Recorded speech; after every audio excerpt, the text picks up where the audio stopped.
प्रियाजू का वो बताया हुआ उपाय। श्री वृंदा सखी, ये वृंदावन की अधिष्ठात्री देवी हैं। ये वृंदावन की पूरी व्यवस्था को देखती हैं। प्यारे जू के नित्य केली की व्यवस्था करती हैं और इनकी कृपा के बिना कोई वृंदावन में प्रवेश नहीं कर सकता। ये हमारी प्यारी जू की प्रिय सखी वृंदा सखी श्री तुलसी महारानी जी। चंद्रानना सखी ने कहा कि परम सौभाग्यदम राधे महापुण्यम वरप्रदम श्री कृष्ण श्यापि लभ्यर्थम, तो उनका तुलसी सेवनम मतम। मेरे मत में यदि तुलसी जी की सेवा की जाए,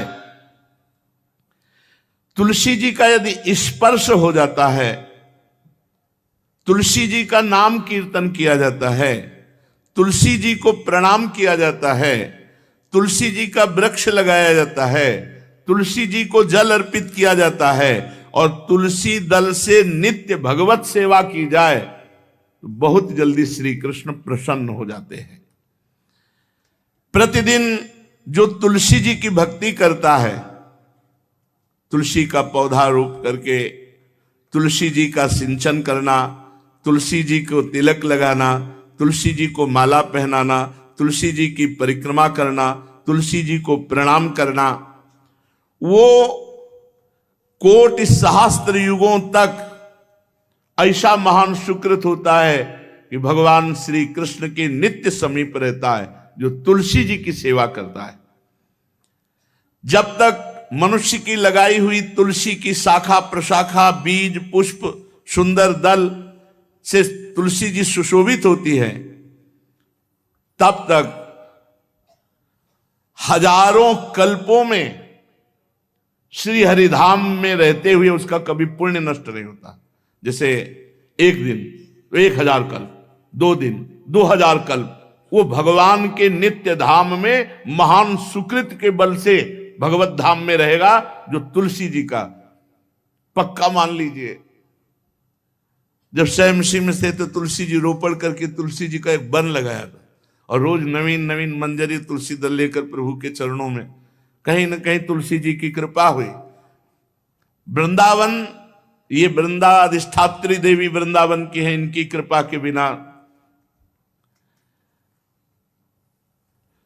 हे चंद्रादने, संपूर्ण पत्रों और पुष्पों को जो उतार करके सम्मान पूर्वक पहले प्रार्थना करनी चाहिए। हे वृंदा देवी, हे तुलसी जी, भगवान श्री हरि की पूजा के लिए या प्रियाजू की पूजा के लिए हम आपके कुछ मंजरी कुछ दल लेकर के सेवा करना चाहते, आप कृपा करके मुझे दीजिए, और फिर उतार लें। ऐसे नोचना नहीं, बहुत सम्मान से बहुत प्यार से, तो तुलसी जी प्रसन्न होते हैं। जो मनुष्य तुलसी दल से श्री हरि की पूजा करता है, कोई भी पाप उसका स्पर्श नहीं कर सकता। पूर्व में किया हुआ कोई भी पाप उसको दंड नहीं मिलेगा, जो तुलसी जी की आराधना नित्य करता है। अब इतना जल भी ना चढ़ा दे, हमारे पुण्य हो जाए और तुलसी जी अंतर ध्यान। अनुकूल जल, जैसे मान लो गमले पे हैं तो इतना बड़ा तांबे का रोज उससे चढ़ा, अब भर के लोटा चढ़ा दोगे 2-4 दिन में अंतर ध्यान हो जाएंगे तुलसी जी। बहुत विवेक से जरूरत है, मतलब भारी पुण्य होगा। अब इतना बड़ा लोटा रोज जल चढ़ाओगे तो 2-4 दिन में पीली होके अंतर ध्यान हो जाएंगे। भाई इतना जल, अनुकूल जल चाहिए। एक तांबे का छोटा सा लिया, ऐसे रोज डालो, उसमें कोई फर्क नहीं, और गमला उठाकर धूप में विराजमान करो। सेवा का मतलब क्या है? जो तुलसी जी को जल अर्पित करके तुलसी जी की सेवा करता है, हरि चिंतन करता, कभी कोई पाप उसका स्पर्श नहीं कर सकता। 100 भार सोना, 400 भार चांदी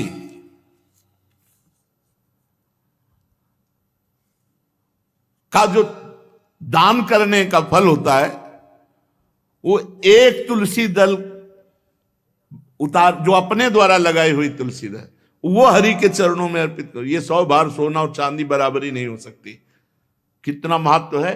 जो रोज तुलसी दल चयन कर, द्वादशी को ना चयन करे, द्वादशी को मतलब बहुत बड़ा अपराध लगता है तुलसी दल का, इस मतलब तुलसी के वृक्ष का भी स्पर्श न करे।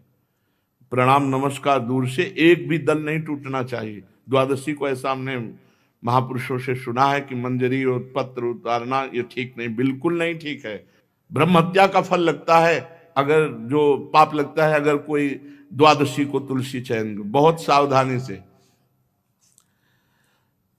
जिसके घर में तुलसी का बगीचा होता है, कई पौधे होते हैं, उसको कहीं तीर्थ जाने की जरूरत नहीं, उसका घर तीर्थ है जिसके घर में तुलसी के पौधे हैं। और यमराज कभी उस घर में किसी भी मरने वाले को लेने नहीं आएंगे। जिसके घर में तुलसी, लगा लो भैया तुलसी लगा लो घर में, काहे को यमराज को आने दोगे। सबके घर में तुलसी, कितना सुंदर पहले था। घर में आंगन होते थे, आंगन में एक बहुत बड़ा, और फिर उसमें तुलसी जी, और फिर उसमें 2-4 नर्मदेश्वर और शालिग्राम ऐसे, और फिर घर का हर व्यक्ति जल चढ़ाना, प्रणाम करना, नमस्कार करना, 4 पर। कितनी पवित्र पद्धतियां हमारी थी। जब रसोई बने पहली गाय के लिए, फिर कुछ पक्षियों के लिए, फिर कोई संत महात्मा, कोई भिक्षु, ऐसा कितना पवित्र व्यवहार। यहाँ जैसे हमने देखा है, ये रसोई बन रही ना तो धुआं नहीं खत्म होने पाता, वो ही सब अपवित्र किए हुए हैं, राक्षसी बुद्धि आती चली जा रही। तुलसी जी, ये भागवती को वस्तु है। हमें लगता है बालकनी तो होती ही, बढ़िया बालकनी में एक ऐसा उठाने धरने वाला स्टैंड लोहे का रखो कि तुलसी जी को विराजमान कर दो। जिसके घर में तुलसी जी विराजमान होती, उसके घर में यमराज कभी नहीं जाते। जो तुलसी जी का सेवन करता है उसकी सारी कामनाएं तुलसी जी पूर्ण कर देती हैं। तुलसी जी को लगाना, तुलसी जी का पालन करना, तुलसी जी को सिंचन करना, तुलसी जी का दर्शन करना, तुलसी जी का स्पर्श करना, मनुष्य के द्वारा जो मन, वाणी और शरीर से पाप हो गए सबको तुलसी महारानी क्षमा कर देती है, दग्ध कर देती है। पुष्कर आदि तीर्थ, गंगा आदि परम पावन नदियां, ये सब जो स्नान आदि अवगाहन आदि करने का फल देते हैं, वो केवल तुलसी जी घर में विराजमान है, उसको फल मिल जाएगा। कितने बढ़िया। जो तुलसी जी की नवीन मंजरी प्रभु के चरणों में अर्पित करके प्रणाम करता है, वो चाहे कितना भी अपराध किए हो, वो कभी यमपुरी को नहीं देखेगा, कभी यमराज के पास नहीं जाएगा। जो मनुष्य तुलसी काष्ठ का घिसा हुआ चंदन लगाता है, उसके सारे संचित भस्म हो जाते हैं, और क्रियमाण जो वर्तमान, वो कभी उसको बांध नहीं सकते। तुलसी जी का काष्ठ का घिसा हुआ चंदन। जिसके घर में तुलसी की छाया होती है, वहां पितरों को अपने आप कल्याण प्राप्त हो जाता है। जो श्राद्ध करने से लाभ मिलता है पितरों को, घर में तुलसी लगा के, जो तुलसी की छाया, बड़ा वृक्ष, पितरों को तृप्ति मिलती है। चतुर्भुज ब्रह्मा जी सारंग धनवा श्री हरि के महामहिम स्वरूप की अनुभूति करने के लिए भी कहा है कि तुलसी जी का महान महात्म्य है। अगर तुलसी जी का सेवन करे तो भगवान श्री हरि की महिमा को जान जाएगा। स्त्री हो या पुरुष, पुरुष नपुंसक नारीवा जीव चराचर कोय, सर्व भाव भज कपट तज मोह परम प्रिय सोय। शरीर वर्दी है, हमारी पोशाक है, हम सब एक हैं, आत्मस्वरूप है, कुछ अलग नहीं है। शरीर केवल पांच भौतिक है तो सबका पांच भौतिक है, उसमें चिन्ह है स्त्री पुरुष के, बस इसके लिए भगवान की आराधना निषेध थोड़ी है। जो स्त्री या पुरुष श्री तुलसी जी के काष्ठ के मन के बना के, जैसे छोटी कंठी या बड़ी माला धारण करता है, श्री कृष्ण उसके बस में हो जाते हैं। यह है तुलसी जी की महिमा। परम सुहाग श्री कृष्ण मिल जाते हैं, और कौन सी भी हमें उपलब्धि चाहिए। हे गोपनंदिनी, तुलसी जी का सेवन करने से श्री कृष्ण वश में हो जाते हैं।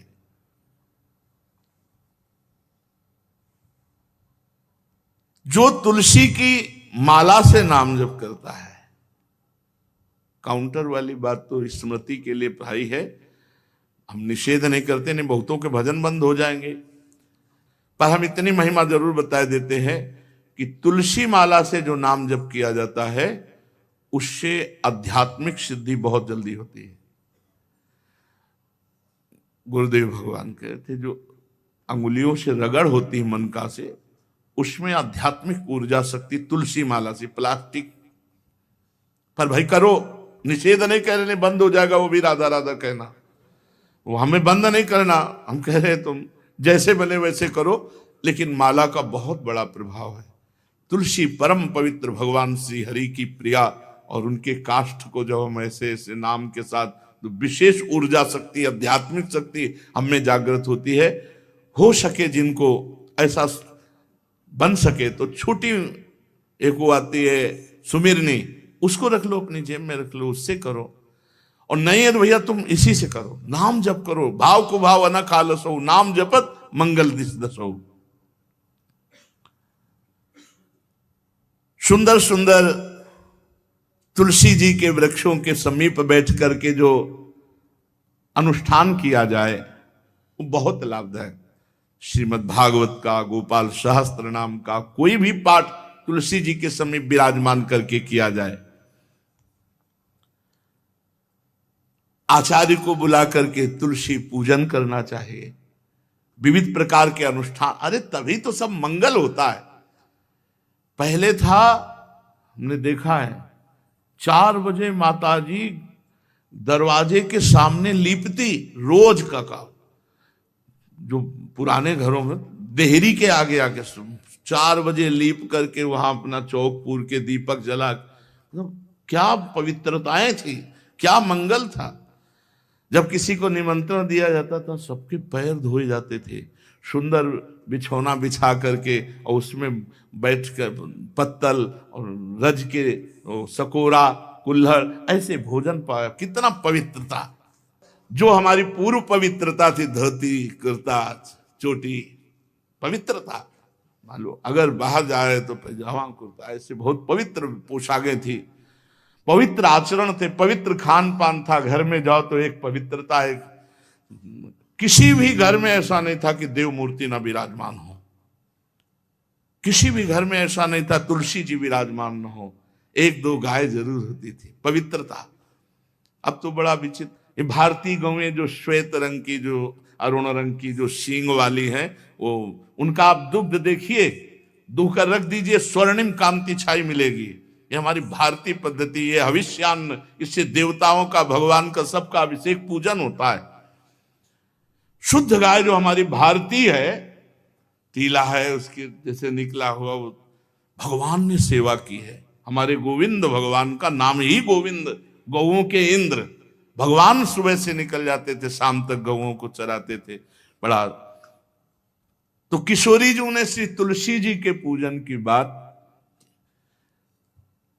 भगवान गोपियों से वादा किए थे कि अब तुम्हें अगली पूर्णिमा को रास, अब रास बिना रासेश्वरी के नहीं हो सकता, लिखा हो चाहे ना लिखा हो। कोई भी विद्वान, कोई भी प्रवक्ता इस बात को बतावे, कहते हैं भागवत में राधा नाम नहीं लिखा है, भागवत राधामय ही है। सांद्रानंद घन प्रेम मूर्ति किशोरी, बिना लाडली जू के कोई रास बता दे कहीं भी, कभी भी, कैसा भी। महारानी जू के बिना रासेश्वरी के रास हो ही नहीं सकता, लिखा हो चाहे ना लिखा हो। क्यों नहीं लिखा? याते श्री सुख प्रगट कियो नहीं, जहां बोले राधा तो समाधि लग जाती हो, यहां 7 दिन में तक्षक काटना है। श्री सुखदेव जी ने महारानी जी का नाम, हरिराम व्यास जी कह रहे, याते श्री सुख प्रगट कियो नहीं, जानि सार को सार परम धन, राधा नाम आधार। वैसे तो रोज संकेत वन में, पीछे हमने चर्चा की थी, प्रेम सरोवर में प्रियालाल मिलते थे, नंदगांव बरसाने। आज लालू ने एक नई लीला रची। गोप देवी लीला है। श्री लालजू महाराज प्रियाजू को रास के लिए उन्होंने सोचा एक बार छलिया रूप रख करके महल में प्रवेश करते हैं, देखते हैं लाडली जू पहचानती है कि नहीं, और कितना प्यार लाडली जू करती है। महाराज तो जो रूप धारण करें तो सभी सुंदर हैं, तो सुंदरता के समुद्र हैं। जब नकबेसर धारण करते ना, अंजन और घूंघट नीलांबर का, महाराज हृदय चूर चूर हो जाए, ऐसे सुंदर है। गोरी किशोरी भी चकोरी है जिनकी, नीलांबर धारण करके, और जिस समय लाली लगा के महाराज अपने राधा पी जी को कभी कभी जब आते हैं तो देखो ऐसा लगता है यार बलिहार है महाराज, जो रूप धारण करते हो सीधे हृदय पर प्रहार करते हो। प्रभु ने गोप देवी का रूप धारण किया, गोपांगना का। श्री चरणों में नूपुरों की झनकार, कटी में करधनी जिसमें क्षुद्र घंटिका लगी हुई हैं। अद्भुतम गोपिका रूपम चलत झंकार नूपुरम किंकिणी घंटिका शब्द मंगुलीयक भूषितम। बड़ी दिव्य अंगूठियां धारण किए हुए अंगुलियों पे, कमर में करधनी जो रुंझुन रुंझुन, श्री चरणों में नूपुर, और रत्न कंकण केयूर मुक्ताहार विराजितम। कलाइयों में रत्न जटित कंगन, बीच बीच में चूड़ियां, कंगन ऐसे, बाजूबंद, कंठा, मोतियों के हार और शीश फूल, केशपास, वेणी रचना, नासिका में मोती की बुलाक, बेशर और अलकावली, घुंघराली अलकावली, श्याम वर्ण के केश। ऐसा रूप धारण किया जो देखे मुग्ध हो जाए श्याम सुंदर को। वृषभानु भवन की तरफ चले।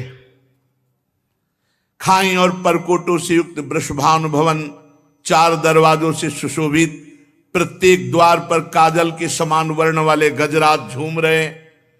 राजभवन की बड़ी मनोहरता है। उस मंडप प्रांगण में वायु के समान वेग वाले घोड़ों से अंगरक्षक महल की रक्षा करने वाले चारों तरफ दौड़ रहे वृषभानु भवन में, और बड़ी ही सुंदर सुंदर गौएं, धर्म धुरंधर बलवान सांड रमा रहे। बहुत से गोपाल बंशी वेद धारण किए हुए उनको संभाल रहे हैं। वृषभानु जी का भवन क्या है, ऐसा लगता है कि विश्वकर्मा ने पूरी कला कौशल लगा दी, और महारानी जी के लिए भवन के अंदर ही बगीचा, झरना, सरोवर, सब कोटि कोटि सूर्य के समान कांति वाले सुंदर सुंदर मणियां खंभों में जटित हैं, जिससे प्रकाश फैल रहा है। रत्न मंडित आंगन, बहुत से रत्न स्वरूप भूमि पे जटित हैं, और वहां वीणा, ताल, मृदंग आदि बाजे बजाती हुई बहुत सी मनोहर सखियां फूल छड़ी लिए हुए दरवाजे पर खड़ी हैं, संगीत बज रहा है। उस अंतापुर में दिव्य विशाल उपवन की छटा छटक रही। भीतर ही अनार, कंद, मंदार, नींबू तथा अन्य ऊंचे ऊंचे वृक्ष लहला रहे। केतकी, मालती, माधवी लताएं बड़ी सुंदर वृक्षों का आलिंगन किए हुए श्री राधा निकुंज महल के अंदर ही कल्प वृक्ष के फूलों की सुगंध से भौरे मत वाले हो रहे हैं।